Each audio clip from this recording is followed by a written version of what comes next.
오늘은 아홉 번째 계명, 내 이웃에 대하여 거짓 증거하지 말라. 출애굽기 20장 16절입니다.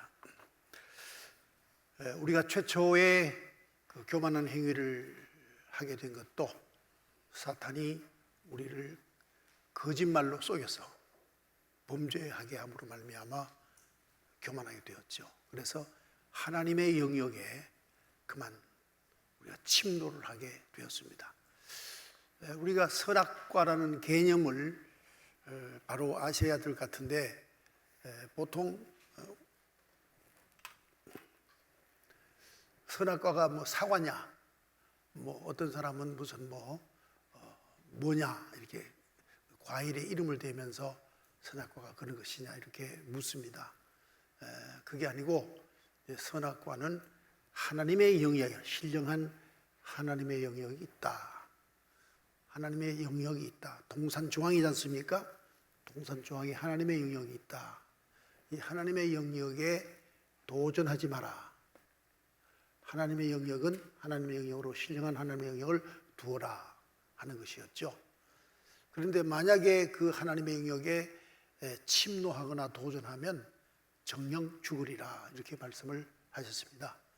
하나님의 영역에 들어가면 죽죠. 도전하면 죽게 되어 있습니다. 이것도 하나의 하나님의 그 계명입니다. 계명인데 하나님께 그 도전하지 않으려고 해서 안 하는 것이 아니라 아담과 하와가 죄가 아직 들어오기 않기 때문에 선하지요. 선하니까 아예 동산중앙에 있는 이 하나님의 영역을 지나치고 다니고 아무리 해도 그에 대해서 관심이 없습니다. 보지도 않았고 또 뭐 어떻게 생각해 본 일도 없고 그냥 거기는 하나님의 영역이니까 우리는 그저 거기는 침노하면 되지 않는다, 도전하면 되지 않는다 이런 마음을 가지고 지나쳤죠.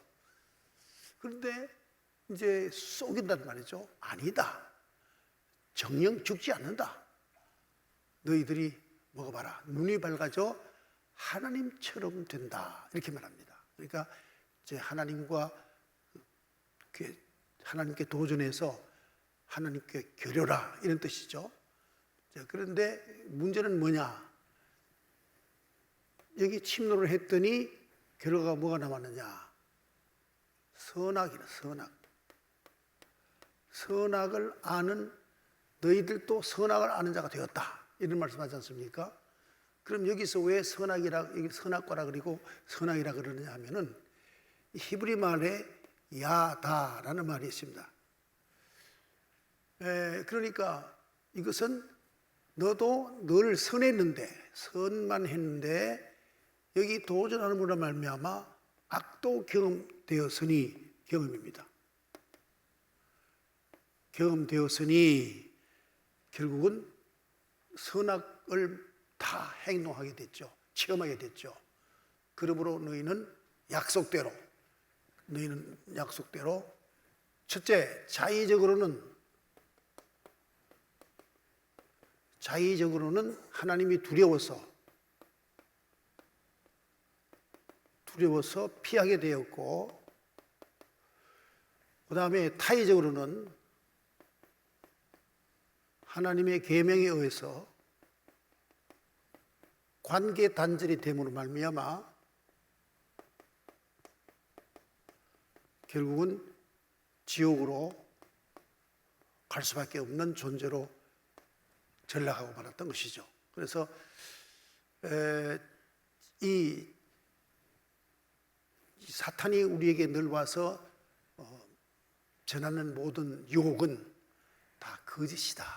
그래서 여러분께서 이제 이거 있죠. 예수님께서 이제 마태복음 4장에 나오는데 시험을 당하지 않습니까? 시험 당하는 것도 여러분께서 이제 오해를 하시면 안 됩니다. 성경 말씀은 성경 말씀 그대로 믿어야 되고요. 문자대로 믿어야 되고, 시험에 대해서 목적론으로 얘기한다면 예수님께서 40일간 금식을 하시고 성령에게 이끌림 받아서 사단에게 시험을 받습니다. 받는데 이것은 어디까지나 성경을 그대로 믿습니다. 믿고 목적론으로 본다면 기도 40일간의 금식 기도 후 그의 예수님의 주님의 심령, 이것을 바로 심령 상태, 이것을 세 가지 시험. 무슨 말 아시죠? 40일 금식 기도하고 예수님이 그 후에 심령에 생겨진 일, 그것이 바로 세 가지 시험이었죠. 아시죠? 저도 금식을 해봤는데 금식을 한 후에 가장 첫 번째 마음에 요구되는 게 뭐냐? 먹고 싶다. 먹고 싶다. 네, 그 본능이죠. 먹고 싶다.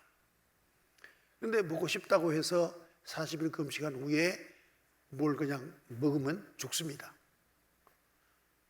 적어도 그 조리를 잘해야 됩니다. 그래서 처음에는 미염 중에서도 아주 묵은 미염, 그 다음에 조금 지나가서는 또 이제 조금 진한 거, 나중에 미염을 먹다가 또 죽을 먹다가 그리고 이제 밥을 먹어야 됩니다. 그런데 뭐라고 하는 거죠? 물론 떡이라는 것이 꼭 어디 무슨 뭐 딱딱한 음식이라고 표현할 필요는 없습니다만은 결국은 이제 그렇게 아주 요구되는 이 본능적으로 요구되는 요구, 인간의 본능의 요구, 본능의 요구, 이런 생각하는 요구, 본능의 요구를 이기시고 말씀대로 살아야 되겠다 하는 하나님의 영성, 하나님의 영성을 회복하는 이것이 바로 첫 번째 시험이라고 볼 수 있겠죠. 그리고 뭐 높은 꼭대기에 올라간다, 뭐 다 이런 것들은 예수님께서의 심령의 사건이지요. 심령 상태가 그러하다. 이렇게 보시면 아마 성경을 제대로 잘 보는 걸 겁니다. 네, 그렇게 여기 제가 목적론이라는 것을 분명히 두었습니다. 그래서 이 점도 참조하시면 이제 늘 시험이 뭡니까? 거짓말이죠. 자, 여기 돌을 들어 떡되게 하라. 능력을 베풀고 신의 그 특별한 받은 능력으로 너희가 기적을 베풀어서 너희 육체적 욕구를 취하라. 이렇게 말하고 있죠. 다 속임수요, 거짓말이었다는 걸 볼 수가 있습니다. 결국은 사탄이 우리 속에 역사하면 첫 번째가 사탄이 역사하는 방법, 사탄이 역사하는 방법 첫 번째가 거짓말이다. 거짓말이다. 그래서 항상 우리는 사탄이 우리에게 하는 말이나 내가 또 사탄에게 유혹에 넘어가서 거짓말 하는 거나 다 이제 사탄에 의해서 이루어지는 일이다. 물론 심리학에서나 교육학에서는 다르게 말합니다. 교육학에서는 그가 어떤 본을 보고 자랐느냐 따라서 그 사람의 이렇게 거짓말하는 그 질이나 빈도가 결정된다 이렇게 보고 있고, 심리학에서는 프로이드 입장에서는 성적 욕구뿐만 위해서 이제 거짓말을 자꾸 하게 된다. 충족을 위해서 거짓말한다. 이런 여러 가지 있는데 이런 거는 인문적인 것은 다 빼고 우리는 영적으로만 말씀을 이렇게 표현할 수 있다. 그래서 거짓말하는 것은 거짓 영이 역사하기 때문에 거짓말을 하게 된다. 이렇게 봐야 될 겁니다. 그래서 요한복음 8장 44절 말씀을 거기 써놨습니다. 교재를 보시기 바랍니다. 요한복음 8장 44절 뭐라고 써놨죠? 자, 우리 다 함께 시작. 마귀는 본래 거짓말쟁이요 거짓의 아비라 말씀하셨습니다. 그러니까 마귀는 거짓말하는 본거지입니다. 그래서 우리가 거짓말할 때 아이고 내가 거짓말했네? 그렇게만 생각하지 마시고 마귀가 내게 역사해서 내가 지금 거짓말했구나, 또 마귀에게 넘어갔구나, 이렇게 영적인 진단과 해석을 할 수 있어야 될 겁니다. 또 그리고 이제 거기에 비해서 예수님께서는 나는 길이요 진리요 생명이라 하셨습니다. 다시 말해서 예수님 밖에는 진리가 없다. 그래서 이제 나중에 나오겠습니다만은 빨리 좀 볼까요?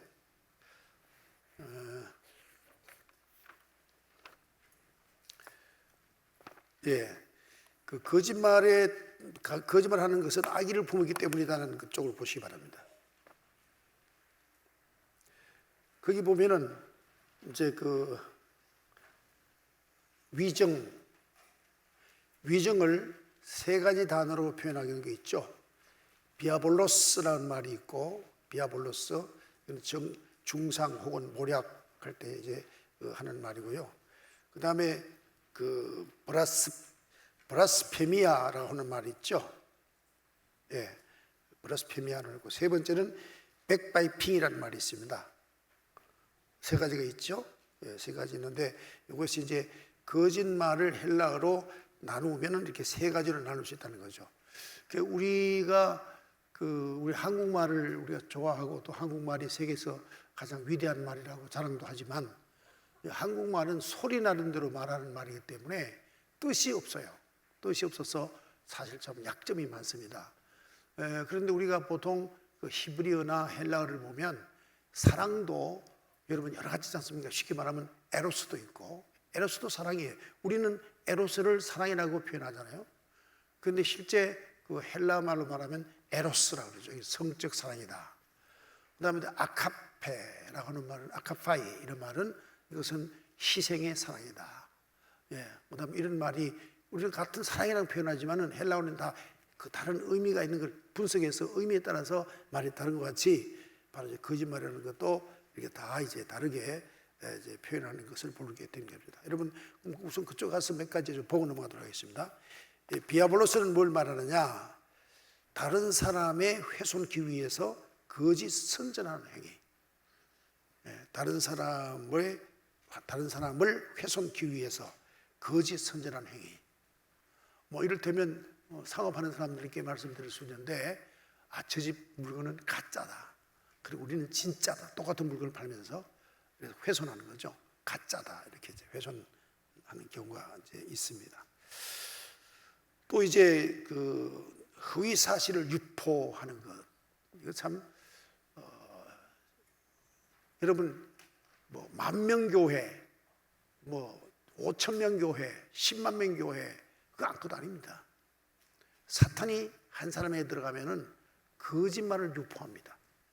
유포하게 되면은 사람들이 이상하게 원죄를 가지고 있어가지고 사탄에게 쏙든 버릇이 있어요. 그래서 거짓말을 하면 그걸 그대로 받아들여요. 여러분께서 이제 또 응도한다 가는데 저는 항상 이게 문제입니다. 정보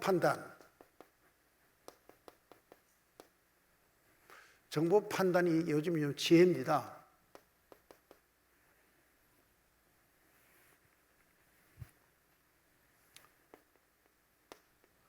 판단이 지혜입니다. 왜 그러냐면 도대체 어느 정보가 진짜 정보인지, 뭐가 참뉴스인지 요즘이야말로 저는 정말 이 목이 탑니다. 왜 목이 탔냐? 정보가 없었어요. 뭐가 바른 정보인지 모릅니다. 자, KBS가 바른 정보인지, 그 다음에 MBC가 바른 정보인지, 연합뉴스를 꽤 믿었습니다. 우리나라의 모든 그 정보의 원산지가 연합뉴스거든요. 믿었는데 1년에 정부로부터 300억을 받고 합니다. 그러니 결국 정부의 신여죠. 그러니까 요즘 뉴스를 도대체 믿을 수가 없어요. 예를 들어서 보수신문과 진보신문을 보면 같은 내용을 정반대로 말합니다. 어느 게 진짜지, 어디지 거짓인지. 또 유튜브에 보면 별의별 얘기 다 나옵니다. 개인별로 다 똑같은 내용을 표현하는데 다 다르게 표현합니다. 그러니 진실이 무엇인지 몰라서 목이 마르는 거죠. 이 정보 판단 능력이 중요합니다. 근데 특히 이 사회는 그렇다 손친다 하더라도 특히 다원주의 사회이기 때문에 각각 자기의 삶을 정당화하면서 이것이 옳다고 하면 그 개인으로서는 그게 옳은 겁니다. 이것이 다원주의 사회거든요. 여러분 동성연애 그렇지 않습니까? 동성연애가 나는 천부적으로 태어날 때부터 이러한 성품을 가지고 자랐다. 그러므로 나 이것이 사랑이라고 생각한다. 그것도 인정해 주지 않습니까? 다원주의 사회는. 절대가 없어요. 왜 이렇게 정보사회가 이렇게 너무나도 정말 거짓으로 가득 차느냐 하면 캐논이 없어요. 다시 말하면 절대가 없어요. 절대가 없으니까, 즉 하나님이 말씀같이 우리가 그리스도이기 때문에 이 캐논 절대 말씀이 있잖아요. 그래서 우리는 교회 안에서 무슨 정보가 나온다 하더라도 말씀을 가지고 기준해서 비춰봐서 그 정보가 온전치 않으면 이걸 빨리 부정을 해야 되는데, 성도들이 그렇지 않아요. 말씀으로 잣대를 대지 않고 그 사람 말도 일리가 있다 이렇게 말하기 때문에 소위 상대적으로 판단하는 겁니다. 상대적으로 판단하면 다 옳습니다. 그것도 일리가 있다, 저것도 일리가 있다, 저것도 일리가 있다. 그러면 결국은 진리의 길로 걸어갈 수 없으면 교회가 바로 설 수가 없어요. 그 사람 말도 일리가 있다, 그럴 수도 있겠네. 그런데 오늘의 사회에 있어서의 처세술이라는 뭐냐, 다양한 의견을 다 수용하고 관대해야 이게 요즘은 처세적으로 좋은 처세술을 가지고 있다. 사람이 아주 그릇이 크다, 포용심이 있다, 이렇게 인정을 하는 사회입니다. 이 다문주의 사회를 보니까. 그런데 교회만 오면 절대 진리는 오직 예수 그리스도 하나밖에 없다. 이러니까 사람들이 교회는 너무나도 뭐라 그럴까요? 사람들이 좀 좁다, 혹은 좀 고집스럽다, 뭐 외길이다, 사회로부터 도무지 수용할 수 없는 그러한 무리다, 이런 비판을 받게 되는 거죠. 요즘 다원주의 사회이기 때문에 다 받아들이고 다 옳다고. 그러면 자기를 응원하는 사람도 많지 않습니까? 다중 중에 나도 하나, 또 너희도 다 더불어 다 동일하다, 이렇게 보니까. 그러니까 신앙생활이 더 어렵습니다. 힘듭니다. 실상 요즘은 정부는 오직 하나밖에 없습니다. 이제는 어느 것이 진짜 뉴스고 가짜 뉴스인지 모르기 때문에 정부는 오직 성선을 가지고 기준해서 판단해서 볼 수밖에 없는 거예요. 성서를 통해서만. 그래서 이 세상 모든 뉴스를 성서로 검증을 해야 됩니다. 검증을 해서 이것은 옳은 뉴스다, 이게 바르지 않은 뉴스다, 이렇게 판단을 할 수밖에 없는 겁니다. 여러분, 다양한 사회 속에서 무엇을 어떻게 판단하겠습니까? 그러므로 말미암아 반대의 급부로 우리 그리스도인들은 사회로부터 죄송하지만은 소외될 수가 밖에 없습니다. 여러분, 유대인들이 왜 늘 가는 곳마다 소외를 당했느냐? 그 이유는 자기 공동체 중심에다가 자기들이 지키는 율법대로 사는 것을 철저하게 고집하기 때문에 소외가 됩니다. 유대인들은 가는 곳마다 쫓겨납니다. 그런데 묘한 것은 유대인들이 가는 곳마다 부와 정강과, 그리고 또 부의 정강과, 그리고 많은 부분에서 발전합니다. 그런데도 불구하고 이 사람들을 소외시킵니다. 왜?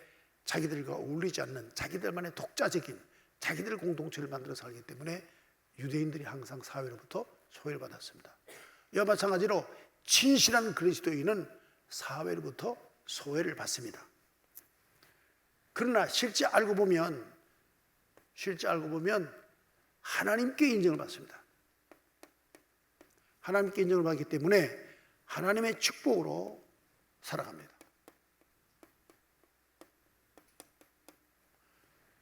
근데 우리가 사회로부터 소외당하고 하나님께 인정받는 삶, 이것이 그리스도인의 삶이에요. 이를테면 우리 교회 장로님 여기 계십니다마는 철도 노조가 있다. 거기 가입 안 하면 소외되죠. 가입합니다. 가입하지만은 파업을 하지 않습니다. 내가 할 바는 끝까지 합니다. 이럴 경우에 그분에 대해서 사람들이 어떻게 보겠습니까? 인정하지 않죠. 그러나 하나님은 그와 함께 하기 때문에 철도 영웅이 되잖아요. 그래서 우리가 항상 사람에게 먼저 잘 보일까, 하나님께 잘 보일까, 이걸 놓고 판단할 때 하나님께 인정받는 사람이 될 때 하나님의 축복의 대상이 되는 거예요. 그래서 기도하는 골방도 뭡니까? 또 그리고 겸손한 기도가 뭡니까? 여러분, 그 하나님의 그 성소에 들어가서 기도하는데 바리사파 사람은 두 손을 들고 자기 의를 하나님께 구합니다. 그러나 저 세리는 맨 뒤편에서 사람들과 소외된 사람이니까 맨 뒷길에서 자기 죄값만 놓고 하나님 앞에 겸손하게 기도합니다. 누구 기도 듣습니까? 바로 세리 기도 듣습니다. 세상과 잘 영합하고 잘 융합하고 잘 어울려서 잘 사는 것이 편하고 좋습니다. 또 사람들부터 인정도 받습니다. 그러나 마지막에 가서는 결국은 꺾입니다. 왜 꺾이느냐? 사람 다 좋게 하다 보면 결국 부정한 일과 또 부패한 일을 할 수밖에 없고, 또 이제 정당하지 않은 일에 대해서 비판하지 않고 바르게 하려고 하는 노력을 하지 않는 사람들 나중에 나옵니다.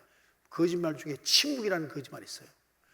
남들이 뭐 잘못하고 정말 이거는 용서 못할 일을 하고 있습니다. 그러면 그리스도는 어떻게 해야 되느냐? 직언을 혹시 안 한다 하더라도 하나님께 기도해야 됩니다.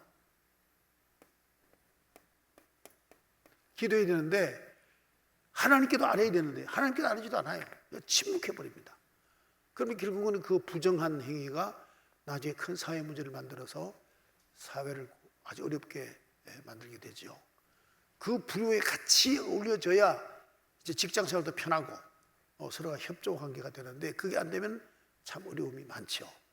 뭐 이를테면 예를 들어서 업무가 안에서 그 부처 간에 협조를 하려고 그러면은 봐달라 그러면 이쪽도 봐주고 저쪽도 봐주고, 경찰 같은 경우에 교통계가 수사계를 봐주면 또 수사계는 교통계 봐주고, 그래서 서로 봐주면 잘 융합이 되잖아요. 그런데 올곧게만 딱 법대로 집행하는 경찰관이 있다. 그러면 누구에게도 협조가 안 되는 거예요. 그러나 그분이 나중에 끝에는 하나님이 귀히 쓰는 사람으로 은총의 사람이 되는 거죠. 그래서 우리가 직언은 바로 하나님께라도 직언을 해야 된다 하는 것이죠. 오늘 첫 번째 부분에서 조금 광포하게 말씀드리면서 여기저기로 왔다 갔다 했습니다. 그리고 그 다음에 이제 출애굽기 20장 16절 1페이지 맨 마지막 단,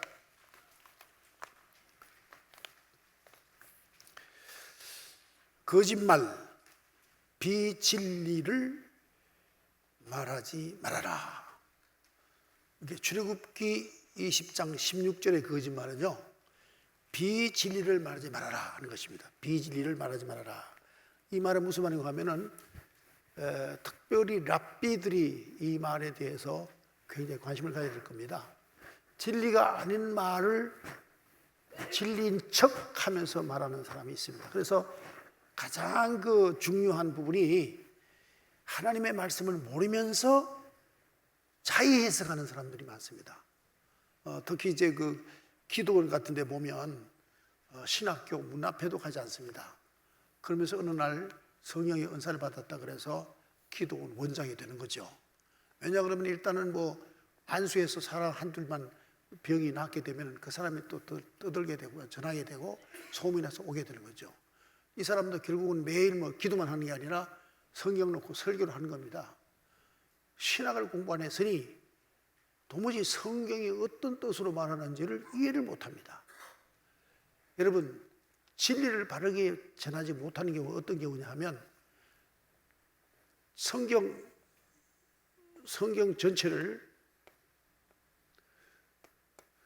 전체를 통해서 부분을 봐야 됩니다.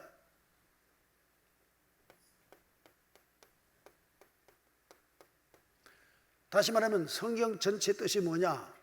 이웃을 사랑하고 하나님을 사랑하고인데 이거 뜻을 가지고 부분을 봐야 되는데, 또 예수 그리스도의 십자가 마찬가지예요. 이것은 하나님의 사랑, 이웃 사랑이죠. 주님이 여기 계시죠. 다 이루신 분이. 이 십자가를 가지고 성서 부분 장절을 해석해야 되는데 이걸 무시하고 한 부분만 붙들고 성경을 해석합니다. 이게 비진리입니다. 아무리 좋은 설교를 했다 하더라도 마지막에 예수 그리스도의 복음에 합당한 설교를 해야 그 설교가 옳은 겁니다. 그런데 어떤 설교자들 보면 병 낫는 거, 제가 깜짝 놀랐는데 제가 방송을 그분이 돌아가셨어요. 방송을 듣다가 야, 저분이 저렇게 해서 사람들을 많이 모아놨구나. 보니까 이런 말 하더라고요. 자기는 성령 목회를 시작하고부터 교회가 일치월장하고 막 나날이 불처럼 그랬었어요. 불처럼 성장했어요. 그 성령 목회가 뭐냐? 은사 목회, 은사 목회. 뭐지요? 병 낫게 해준다. 능력 베푼다. 주로 여기입니다. 예수 믿으면 병 낫는다. 무슨 병을 낫는다. 귀신 쫓아준다. 그리고 또 뿐만 아니라 능력이 내게 있다.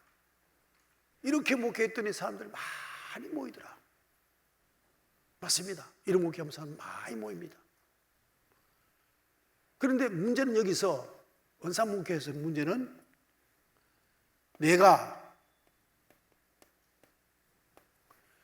내가 은사 목회를 했더니 교회가 성장했다. 이게 문제입니다. 주께서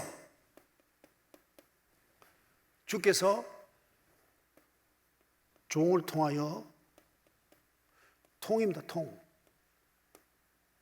수단, 도구, 종은 수단이에요. 도구입니다.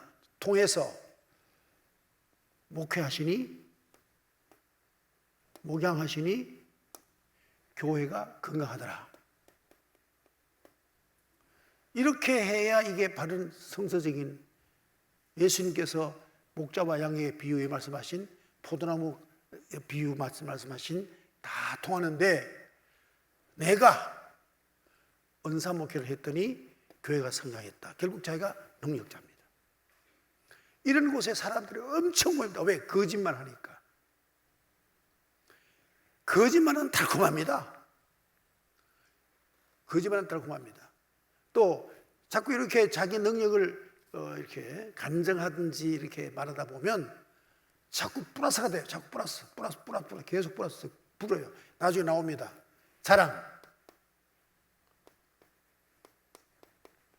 자랑을 하다 보면 계속 과한 자랑을 합니다.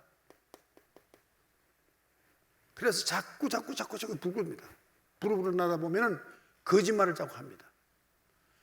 간증 집회하는 분들이 얘기 들어보면 처음에는 자기가 솔직하게 경험했던 경험을 얘기합니다.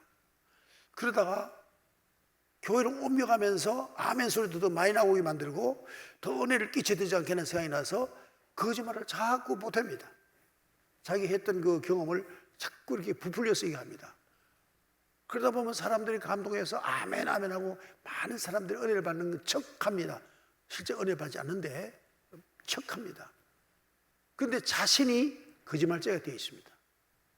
그래서 결국은 하차하는 경우가 많습니다. 또 이단이 되는 경우가 많습니다.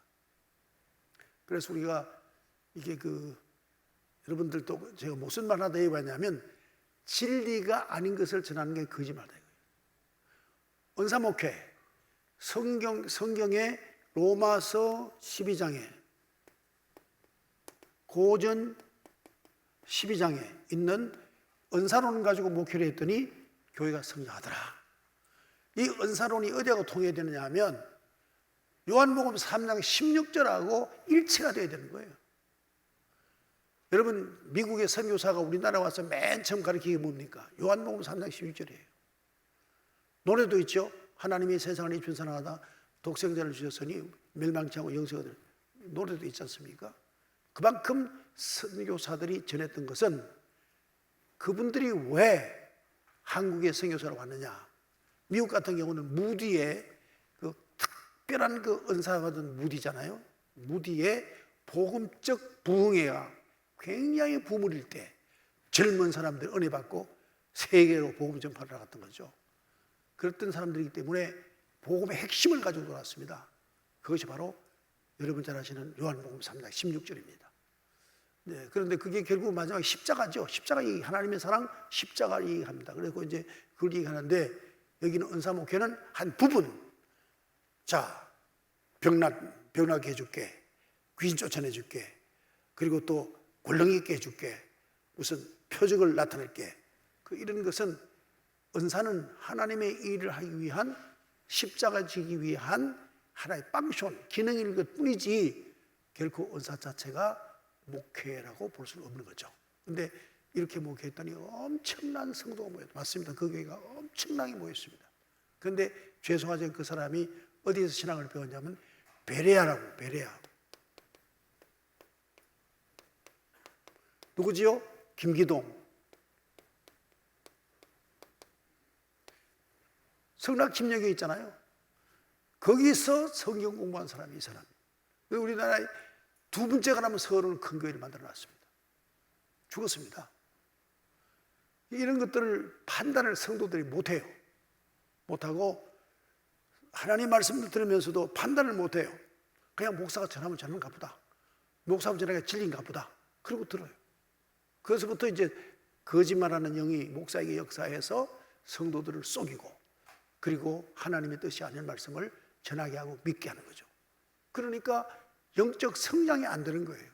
매일 유아적 상황에서 있죠. 그 다음에 이제 두 번째 보면은 신명기 5장 20절에 그 출애굽기 20장 16절 거짓말, 그 다음에 신명기 5장 20절에 성실하지 못한 말 혹은 천박한 태도로 말하지 마라, 그런 뜻입니다. 그러니까 진실이 결여된 언어. 요즘 참 저만 하더라도 좀 시골틱해서 이 립 서비스를 못합니다.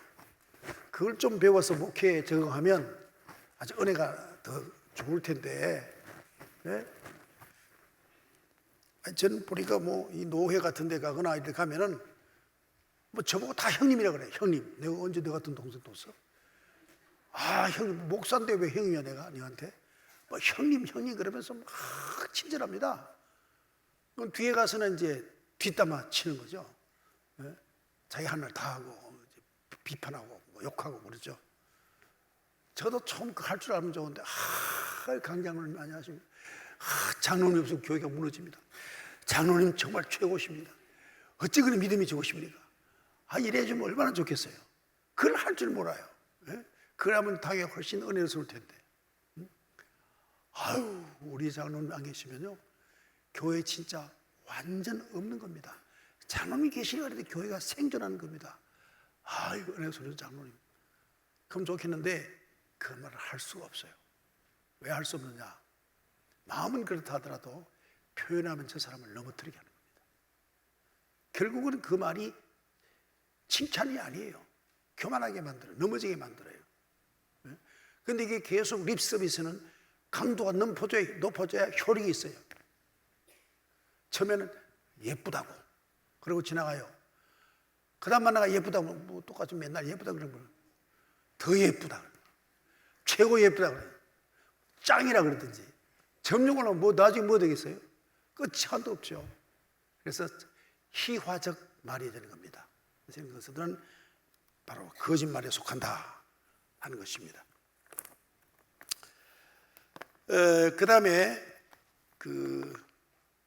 넘어가겠습니다. 오늘 초장의 시간이 다 갔네. 거짓말하는 것은 악의를 품었기 때문이다 그랬습니다. 첫 번째로 한 세 개만 하고 마치도록 하겠습니다. 첫 번째로 거짓말하는 것은 2페이지입니다. 악의를 품었기 때문이다. 사람이 거짓말하게 되는 원인은 원한에 의해서 혹은 악의를 품은 이유 때문에 거짓말한다. 그래서 잠언 16장 27절 말씀 보면 불량한 자는 악을 꾀하나니 그 입술에는 맹렬한 불 같은 것이 있느니라 그랬습니다. 여러분, 악의를 품고 거짓말을 하는데요, 그 교회 안에서 거짓말하면 그 교회가 타버립니다. 불이 타버려 완전히 교회가 그냥 잿더미가 되는 겁니다. 거짓말하면요. 여러분 다 겪어보셨지 않습니까? 그 다음에 넘어가서요, 3페이지. 거짓말하는 것은 죄 때문입니다. 이것은 이미 여러분께 설명을 해드렸고, 중반절 보면은 민수기 32장 23절 말씀, 너희 죄가 정녕 너희를 찾아낼 줄 알아라. 참 무서운 말입니다. 우리가 거짓말하면은 하나님께서 거짓말 나의 그 존재가 어디 있다는 걸 존재를 찾아낸다가 아니라 거짓말한 죄를 잊지 않고 그에 대해서 상응하는 벌을 내리리라 하는 말씀을 한 걸 보게 됩니다. 그다음 이제 세 번째는 인간이 왜 거짓말하게 되느냐? 조심하지 않는 데서 거짓말이 생겨나오는 경우가 많다 그랬습니다. 말조심, 불조심도 중요하지만 말조심해야 됩니다. 실상은 불은 조심하지 않으면 속초 같은 그런 큰 불이 나서 사냐를 태울 수는 있습니다. 그런데 입술로 거짓말을 이렇게 하게 되면은 사람들이 마음이 다 타버립니다. 그래서 큰 문제가 되고 국가가 혼돈이 오는 것도 그런 케이스가 많습니다. 제가 다 준비를 안 했습니다만은 거짓말 때문에 나라가 망한 경우도 한두 번이 아니죠. 그래서 망하게 되는 것이죠. 그래서 입 조심해야 된다 하는 말이고요. 네 번째 그 3페이지 네 번째 줄에 보면 자랑으로 지나치 하다 보면 거짓말하는 경우 있다고 설명을 미리 들었기 때문에 넘어가도록 하고요. 다음 다섯 번째는 우리가 어느 때 거짓말을 하게 됩니까? 자신의 이권 때문에 거짓말하는 경우가 많다 하는 겁니다. 요즘 그 집에서 주로 쇼핑하는 분들 많이 계시죠? 이를테면 그 TV에 판매하는 방송 많이 나오지 않습니까? 뭐 아주 긴박스럽게 사람을 막 채근합니다. 이제 곧 마감 시간이 닥쳐옵니다. 아직 제품이 많이 남아 있으면서도 이제 이 기회가 마지막입니다. 뭐 이렇게 말하는 거. 그다음에 정가를 예를 들어서 100원짜리를 1,000원 올려놓고 50% 세일. 정가는 1,000원이에요. 50% 팔아도 반 남아요. 근데도 막 세일한다고 거짓말하죠. 그런 거 좀 속지 마라. 여섯 번째, 사람이 언제 거짓말하게 되느냐? 침묵을 지킬 때. 제가 말씀드렸죠. 아기를 보고 그냥 침묵하는 거. 일곱 번째로 언제 거짓말하게 되느냐? 부분적인 진리만 말하는 게 거짓말 될 수 있다 말씀드렸죠. 그 다음에 여덟 번째가 이제 4페이지 자신을 속일 때입니다 그랬습니다. 남에게 자꾸 거짓말 자꾸 하다 보면 자기도 자기를 속여요. 거짓말 자꾸 하다 보면 거짓말이 자기도 진짜로 믿어져요. 그런 경우가 있습니다. 거짓말 자꾸 하다 보면 그게 사실로 자기 인식돼요. 이게 문제가 되는 거죠. 그래서 자기를 속이는 겁니다. 아홉 번째로 하나님께 거짓말하는 경우가 있습니다. 이것은 바로 회개치 않는 마음이다 그랬습니다. 그 다음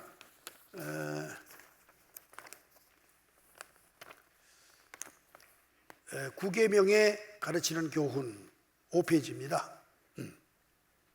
여기는 이제 찬찬히 하나하나 뜯어보면 굉장히 우리에게 거짓말을 꼭 하지 말아야 되겠구나는 마음을 들게 하는 말씀들이 기록되어 있는데, 첫째로 위정과 거짓말 또는 중상을 말하는 사람, 거짓 소문을 덮치는 사람, 과장된 말을 하는 사람, 아첨하는 말, 험담, 얼버무리는 말, 꼭 해야 할 말 못하고 망설이는 일, 헐뜯는 일, 말의 뜻을 악용하는 것, 이 모든 것들은 그 동기와 표현 방법에서 형태의 차이는 있을지라도 일반적 구임을 이기고 범한 죄가 되는 것이다. 요즘 정치하는 사람 보면 말꼬리 잡고 그걸로 막 침소봉도해서 공격하는 경우가 많죠.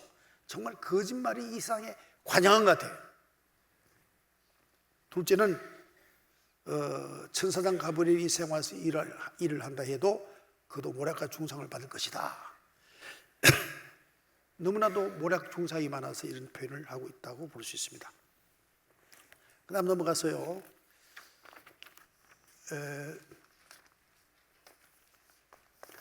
결론 셋째,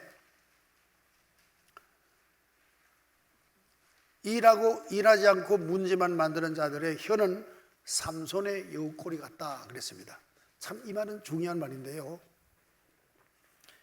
영국의 홀이라는 감독이 말했습니다. 했는데 무슨 말이냐면 쓸 것도 없습니다. 어떤 공동체가 있습니다. 그런데 정말 일꾼은 일하기 바빠서 말이 없습니다.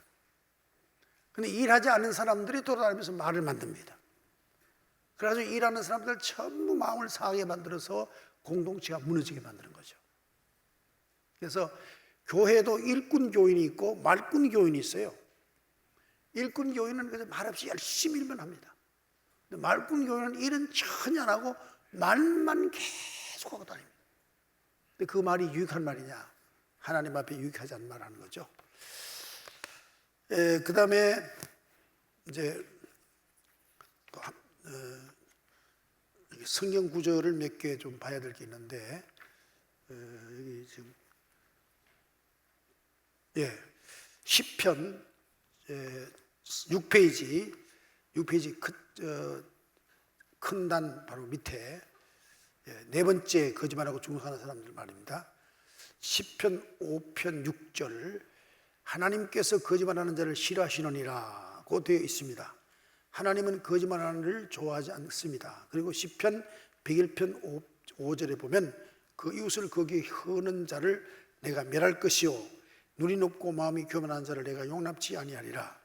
이웃을 거기 허는 자, 거기 헌다, 슬쩍 헌다는 말이죠. 또 잠언 2장 22절 보면 거짓 입술은 여호와께서 미움을 받느니라 그랬습니다. 여호와께 미움 받으면 어떻게 되겠습니까? 요한계시록 21장 8절, 이게 무슨 말씀이 기록되어 있습니다. 모든 거짓말한 자는 불과 유황으로 타는 못에 참여하리니 이것이 둘째 사망이라. 이제 여러분께서 둘째 사망으로 들어가는 사람을 알아야 되는데, 사탄이 둘째 사망으로 끌려가거든요. 그럼 사탄에게 그 종로로 타고 사탄에게 메인 자들은 사탄이 가니까 같이 가는 거예요. 그런데 사탄이 어떤 영이냐? 거짓 영입니다. 그래서 사탄과 더불어서 거짓말하고 다니는 사람은 결국은 나중에 어디 가느냐? 제2의 사망에 참여해야 된다. 그래서 지옥 간다, 그런 말이고요. 요한계시록 22장 15절 말씀, 거짓말은 좋아하며 지어낸 자마다 성 밖에 있으리라. 이 말도 역시 하나님 나라에서 쫓김을 당한다, 결국 지옥 간다, 그런 얘기가 됩니다. 제가 모처럼 지옥 간다는 말을 해보네요. 우리는 어릴 적에 하도 지옥 간다는 말 많이 들어가지고 이걸 절대 쓰지 않겠다 그랬는데, 오늘 말씀이 그러니까 할 수 없이 말합니다. 거짓말 하지 마세요. 우리가 그리스도인들은 진실된 말만, 하나님의 말씀에 근거한 말만 하는 거에 해야 되겠죠. 그래서 우리가 그 빌립보서에 기록되어 있나요? 1절에 기록되어 있나요? 우리는 한 마음이 되고 한 말을 하는, 그 말은 하나님에 대해 합당한 말만 하는 공동체가 되어야 된다 하는 것을, 이런 것을 보게 되는 겁니다. 여러분께서 여기까지만 보시고 우리가 어떻게 참신하고 진실하게 살아가야 될 것인가를 다시 한번 마음속에 다짐해 보시기를 바랍니다. 오늘 찬양 있습니까?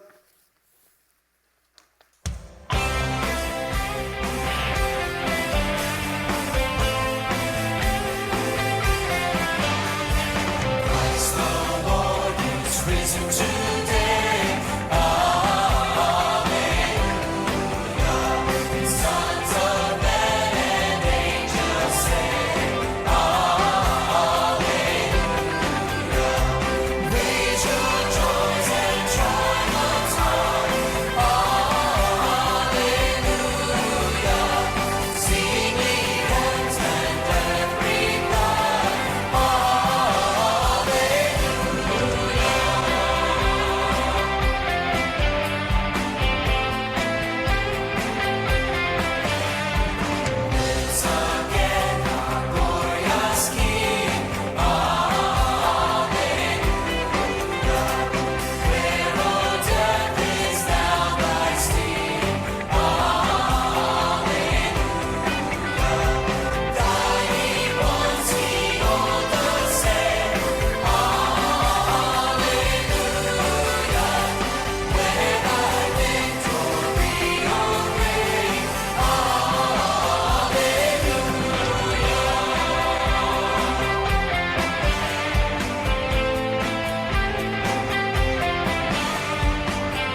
거짓 영 마귀에게 우리 조상 아담이 속아서 교만해지고 다음 하나님의 영역에 침노했다가 결국은 멸망의 조상이 되고 말았습니다. 우리는 그 원죄를 가지고 있습니다. 항상 우리는 거짓 영의 역사에 늘 전신갑주리고 대처하게 도와주시옵시며 진리의 영, 성령의 지배하심 안에서 진정한 하나님의 말씀과 같은 말씀만 늘 나누면서 이 땅의 어느 생활의 축복을 받는 우리 주 예수 교회의 모든 성도 되게 하여 주시옵소서. 입술로 복이 나오기도 하고 입술로 저주가 있기도 합니다. 우리는 늘 입술에 천사를 지켜서라도 우리는 꼭 거짓말하지 않으며 진실한 말로 이 세상에 복음을 전하는 입술이 되도록 축복하여 주시옵소서. 주님 앞에 힘을 올려 싸우니 기쁘게 받아 주시옵시며 하나님을 진실로 사랑하고 부활의 영광을 찬양하며 주님께 주신 영원한 생명을 감사하고 감격하며 하나님의 뜻대로 이 땅에서 주의 빛을 발하는 믿음의 사람이 되기 원하는 하나님의 자녀를 위해 주님의 축복이 충만하게 임하여 주시옵소서.